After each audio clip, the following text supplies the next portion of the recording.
Bismillahirrahmanirrahim. Assalamualaikum warahmatullahi wabarakatuh. Kami di sini akan mempresentasikan hasil tugas proyek kami, yaitu sistem deteksi kondisi emosional. Sebelumnya, kami izinkan perkenalkan diri terlebih dahulu. Perkenalkan, nama saya Farhan Ainur Rahmat dengan NIM 23000180026. Nama saya Naufal Rafid Rahmawan dengan NIM 2300018021. Nama saya Fadil Jun Pratama dengan NIM 2300018031. Langsung saja kita ke pembahasannya. Yang pertama yaitu latar belakang yang akan dijelaskan oleh Naufal Rafid. Oke, saya akan menjelaskan tentang latar belakangnya. Yaitu kesehatan mental merupakan aspek fundamental dalam kehidupan manusia yang seringkali kurang mendapatkan perhatian meskipun dampaknya sangat besar terhadap kualitas hidup. Dalam kehidupan modern yang penuh tekanan dan kompetisi, semakin banyak individu yang mengalami gangguan psikologis seperti stres, kecemasan, hingga depresi. Untuk mengatasi hal itu, seiring dengan kemajuannya teknologi, terutama dalam bidang kecerdasan buatan atau artificial intelligence, yang sering kita kenal dengan AI, kini tersedia peluang untuk menciptakan sistem kecerdasan yang dapat membantu masyarakat dalam mengenali dan memahami kondisi psikologis mereka secara mandiri. Aplikasi deteksi kondisi emosional yang dikembangkan dalam proyek ini merupakan bentuk penerapan teknologi AI, khususnya dalam cabang Natural Language Processing atau NLP, yang mampu menganalisis isi curhatan harian pengguna dalam bentuk teks. Melalui analisis ini, sistem dapat mengenali pola-pola bahasa yang merefleksikan emosi pengguna, kemudian mengklasifikasikannya ke dalam kategori positif, netral, atau negatif. Yang pertama, mendefinisikan masalah dalam tugas proyek. Pertama, definisi masalah. Permasalahan utama yang melatar belakangi perkembangan aplikasi ini adalah tingginya prevalensi gangguan psikologis di Indonesia, khususnya pada kelompok usia 15 tahun ke atas. Berdasarkan data Riskesdas tahun 2018, lebih dari 19 juta penduduk mengalami gangguan emosional dan tercatat sekitar 1.800 kasus bunuh diri setiap tahun, hampir separuhnya berasal dari kelompok usia produktif. Yang kedua yaitu menganalisis masalah. Nah, masalah ini dapat dianalisis dari sisi psikologis dan teknologis. Secara psikologis, banyak individu mengalami stres dan tekanan emosional yang tidak dapat disadari atau bahkan diabaikan karena tidak adanya alat bantu yang dapat mereka gunakan untuk memahami kondisi mereka sendiri. Sementara dari sisi teknologi, meskipun saat ini telah ada beberapa aplikasi kesehatan mental, kebanyakan hanya berfungsi sebagai pelacak suasana hati tanpa kemampuan analisis mendalam atau pemberian rekomendasi yang spesifik dan relevan. Aplikasi ini menawarkan pendekatan berbeda dengan memanfaatkan NLP untuk menafsirkan isi teks yang diketikkan oleh pengguna. Sistem kemudian memproses teks tersebut dan melakukan klasifikasi berdasarkan model machine learning. Kemudian yang ketiga yaitu merepresentasikan masalah dan menyajikannya. Permasalahan yang dihadapi direpresentasikan dalam bentuk sistem AI yang dirancang untuk memahami teks naratif yang diketikkan oleh pengguna. Sistem ini mengandalkan pemrosesan bahasa alami yaitu Natural Language Processing untuk mengekstrak makna emosional dari curhatan tersebut. Hasil dari proses ini tidak hanya disampaikan dalam bentuk label, tetapi juga divisualisasikan melalui pie chart agar lebih intuitif dan mudah dimengerti oleh pengguna. Di samping itu, sistem memberikan rekomendasi otomatis berupa saran, tindakan atau langkah yang dapat diambil, seperti teknik relaksasi, journaling, olahraga ringan, atau konsultasi ke tenaga profesional. Kemudian yang keempat yaitu teknik penyelesaian masalah. Teknik penyelesaian masalah dan dalam aplikasi ini mencakup integrasi antara pemrosesan bahasa alami dan machine learning. Pertama, teks dari curhatan pengguna dibersihkan melalui fungsi NLP seperti penghapusan URL, simbol, kata tidak penting, dan penurunan ke bentuk kata dasar. Kemudian, teks yang telah dibersihkan dianalisis menggunakan model machine learning berbasis Roberta yang telah dilatih secara khusus untuk mendeteksi sentimen dalam bahasa Indonesia. Model ini menghasilkan label emosi dan tingkat kepercayaan. Selanjutnya, hasil klasifikasi ditampilkan dalam bentuk pie chart agar mudah dipahami secara visual. Sistem juga memanfaatkan metode inferensi forward chaining, yaitu berarti sistem memulai dari fakta awal berupa input teks, kemudian melangkah secara berurutan melalui proses analisis NLP dan klasifikasi hingga menghasilkan kesimpulan dan saran tindakan. Pengetahuan dalam sistem ini direpresentasikan melalui pendeteksi simbolik, itu NLP, tokenisasi, stop word removal, dan pendekatan statistik, ML, model Roberta. Kombinasi ini memungkinkan sistem mengenali makna kontekstual dan emosi dalam teks pengguna secara lebih akurat dan adaptif. Secara keseluruhan, teknik ini dirancang untuk menghadirkan pengalaman analisis yang personal, tepat, serta mampu menjembatani kesenjangan antara kebutuhan emosional pengguna dan keterbatasan akses terhadap pelayanan psikologis profesional. Untuk selanjutnya akan dijelaskan oleh teman saya, Farhan Ainur Rahmat. Baik, di sini saya akan melanjutkan. Yang pertama yaitu menentukan metode pelacakan solusi yang digunakan dalam mesin inferensi untuk aplikasi yang dikembangkan. Dalam aplikasi deteksi kondisi emosional berbasis AI ini, metode pelacakan solusi yang digunakan utamanya dalam forward chaining, yaitu proses inferensi yang dimulai dari fakta awal berupa input teks curhatan pengguna. Sistem kemudian menganalisis teks menggunakan NLP untuk menghasilkan label emosi seperti positif, negatif, atau netral. Berdasarkan hasil tersebut, sistem menyimpulkan tingkat kondisi psikologis dan memberikan visualisasi serta saran yang sesuai. Lalu yang kedua, menentukan metode representasi pengetahuan yang dipakai dalam tugas proyek. Dalam proyek ini, metode representasi pengetahuan yang digunakan adalah berbasis Natural Language Processing atau yang disebut juga NLP dan Machine Learning. Representasi melalui NLP memungkinkan sistem memahami struktur bahasa, konteks, dan makna dari curhatan pengguna secara otomatis, termasuk mengenali ekspresi emosional dalam teks. Sementara itu, model machine learning seperti Roberta berfungsi sebagai representasi statistik yang telah dilatih dengan data sentimen berbahasa Indonesia, sehingga mampu mengenali pola-pola emosi secara lebih akurat. Dengan pendekatan ini, sistem dapat memproses dan menganalisis input teks secara efisien, serta memberikan interpretasi dan respon yang relevan sesuai kondisi psikologis pengguna. Lalu selanjutnya yang ketiga, hasil model pengetahuan yang diperoleh dilampirkan. Model pengetahuan yang dihasilkan dalam proyek ini merupakan kombinasi dari pendekatan machine learning berbasis model Roberta dan teknik Natural Language Processing atau yang disebut NLP. Lalu yang keempat, pembahasan atau penjelasan terkait aplikasi yang dibuat dalam tugas proyek. Kami di sini menggunakan deskripsi sistem use case dengan alurnya, yaitu pertama user menginputkan suatu chat pengguna atau keluh kesahnya dia menginputkan chatnya, lalu setelah itu pra pemrosesan teks yang akan dikelola oleh NLP atau juga Natural Language Processing.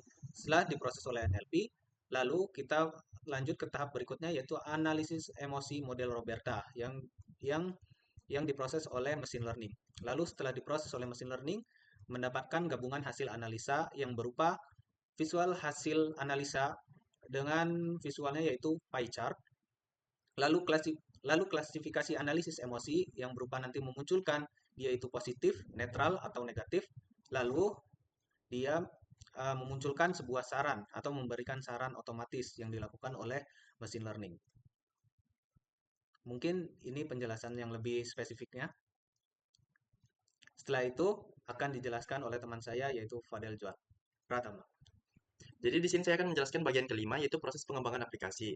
Di sini ada kode program bagian satu yang isinya itu ada bagian import library, ada inisialisasi sama load classifier model. Yang pertama itu kode di atas itu mengimpor berbagai library untuk membangun aplikasi Streamlit yang menganalisis emosi dari teks jurnal harian. Library-nya itu seperti Streamlit, NLTK, Transformers, dan Sastrawi yang digunakan untuk antarmuka web, pemrosesan bahasa alami, serta analisis sentimen. Selanjutnya itu dilakukan inisialisasi seperti mengunduh tokenizer NLTK, menetapkan nama file untuk menyimpan riwayat analisis history JSON-nya, dan mengatur tampilan awal aplikasi agar responsif dan nyaman digunakan. Lalu di sini ada fungsi load fungsi load classifier yang bagian sini. Gunanya itu untuk membuat model machine learning Roberta yang telah dilatih untuk analisis sentimen berbahasa Indonesia, menggunakan chess resource agar tidak perlu memuat ulang model setiap kali aplikasi dijalankan. Jika gagal akan menampilkan pesan error. Di sini ada kode program yang kedua yang memuat fungsi pembersihan teks. Jadi ini fungsi clean text itu untuk membersihkan teks jurnal dari noise seperti URL atau link yang isinya seperti HTTP dan www. Ada juga simbolik seperti mention ataupun hashtag serta karakter non alfabet. Terus ada tokenisasi, pemecahan teks yang diinputkan pengguna menjadi kata-kata serta menghapus stop words atau kata umum yang tidak bermakna seperti dan, kata yang, sama kata atau. Lalu dia akan mengembalikan teks yang sudah dibersihkan dalam bentuk string, lalu list token yang sudah difilter. Lalu di sini ada bagian kode program yang ketiga yang isinya deteksi sarkasme. Fungsinya itu untuk sarkasme ini jika ada penggunaan atau kata-kata yang diulang seperti kata ya. Ini katanya diulang 3 kali, dia akan dideteksi sebagai sarkasme. Ataupun juga frasa yang bernada sarkastik seperti ya jelas, luar biasa banget, dan sebagainya. Outputnya itu true jika ditemukan potensi sarkasme, jika tidak ditemukan, outputnya kan false. Lalu di sini ada kode program yang keempat yang berisikan tentang inisialisasi session, yang fungsinya itu untuk menyimpan riwayat analisis di session pengguna, serta menyimpan hasil analisis terbaru yang belum disimpan ke riwayat. Jadi ini digunakan setelah pengguna menginputkan chat hariannya ke jurnal, lalu dianalisis. Nah, hasil analisis itu jika pengguna menekan button simpan riwayat analisis, maka fungsi session state inisialisasi ini digunakan. Terus di sini ada kode program ke-5 dan 6. Ini sebenarnya satu baris kode, cuman karena tidak muat dijadikan 2 screenshot.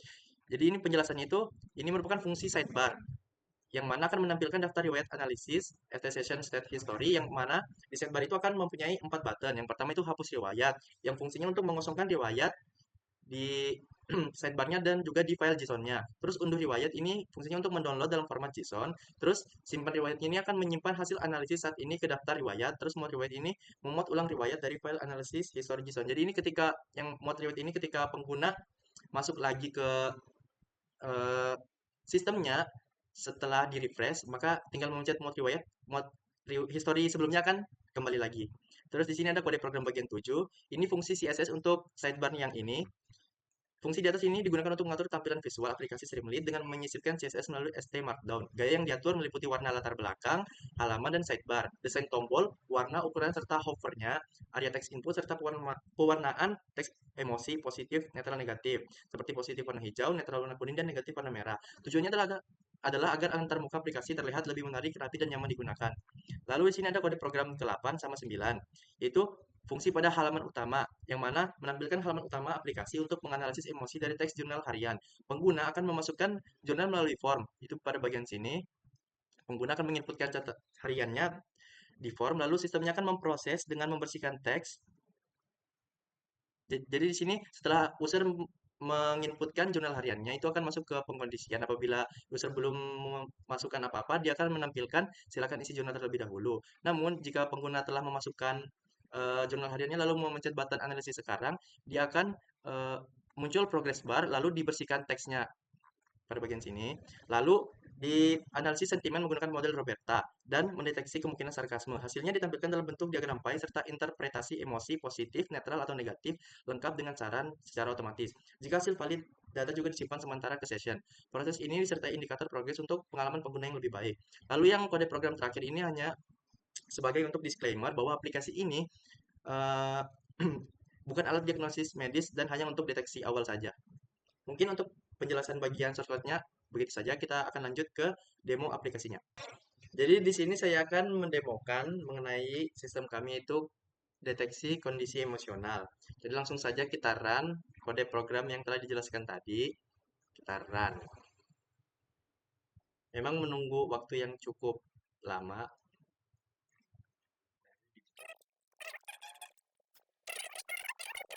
Lalu kita masukkan perintah untuk run di Streamlit-nya, yaitu python min-m streamlit run, lalu nama file yang ingin di-run yaitu project.kcb.py.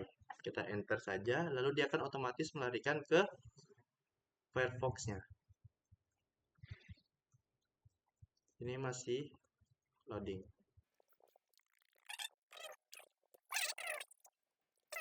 Sistemnya sudah ditampilkan dalam bentuk di Streamlit-nya. Jadi ini sidebar-nya dan ini text field untuk menginputkan jurnal harian kita. Lalu kita coba saja langsung jalankan sistemnya. Di sini kami sudah menyediakan kata-katanya agar mempercepat waktunya juga. Yang pertama kita tes ini. Hari ini aku bangun jam 7 pagi dan sarapan nasi kuning. Lalu kita pencet button analisis sekarang. Jadi di sini sistemnya masih memprocessing kata-kata dari yang diinputkan user, lalu akan melabelkannya ke dalam netral. Jadi di sini ada dalam bentuk visualisasi pie chart-nya juga. Jadi netral ini menunjukkan bahwa sistem yakin bahwa kondisi si pengguna itu 76% netral dan lainnya itu 23%. Lain ini bisa jadi positif atau negatif. Jadi di sini dia juga karena netral, dia memberikan kata kondisi emosional Anda tampak netral, lalu sarannya juga luangkan waktu untuk hobi atau olahraga ringan. Terus tingkat emosi ini tadi tingkat keyakinan sistem terhadap emosi yang dimiliki si pengguna dari inputan teks jurnal harian Anda. Jadi dia yakinnya 77% atau dalam bentuk desimal itu 0,77. Lalu di sini kita bisa simpan ke riwayatnya. Maka setelah kita simpan riwayat ini ada muncul dua button lagi, hapus riwayat atau unduh riwayat. Lalu kita ganti teksnya dengan yang lain. Kita coba yang ini agak panjang. Lalu kita analisis sekarang saja. Lalu sistem akan menganalisis ini sebagai negatif dengan tingkat keyakinan 0,96% dan emosi lainnya itu 4,1%. Lalu di sini memunculkan kata terdeteksi kemungkinan stres atau gejala depresi. Sarannya itu coba teknik relaksasi seperti meditasi atau hubungi konselor. Ini juga tingkat emosinya. Lalu kita simpan juga. Kita tes kata terakhir. Ini kata terakhir, pencet button analisis sekarang. Lalu sistem akan menampilkan pie chart dengan label positif 100%. Dengan kata emosi positif terdeteksi, pertahankan semangat Anda. Lalu sarannya itu bagikan kebahagiaan Anda dengan orang terdekat. Lalu kita juga simpan ini. Lalu kita coba untuk unduh riwayat. Unduh riwayat dia akan berbentuk file JSON. Kita coba buka di Firefox saja, just once. Dan hasilnya akan seperti ini, dalam bentuk teks di dalam file JSON saja. Terus setelah ini kita coba refresh untuk mencoba button muat riwayat apakah berjalan atau tidak. Karena tadi di refresh maka riwayatnya itu tidak terbaca, harus memencet button muat riwayat dulu untuk kembali ke histori sebelumnya. Dan bisa terakhir untuk hapus riwayat untuk menghapus histori sebelumnya. Selesai. Jadi inilah sistem yang telah kami buat. Mungkin itu saja untuk presentasi proyek akhir kami kali ini. Jika ada salah-salah kata mohon dimaafkan. Wassalamualaikum warahmatullahi wabarakatuh.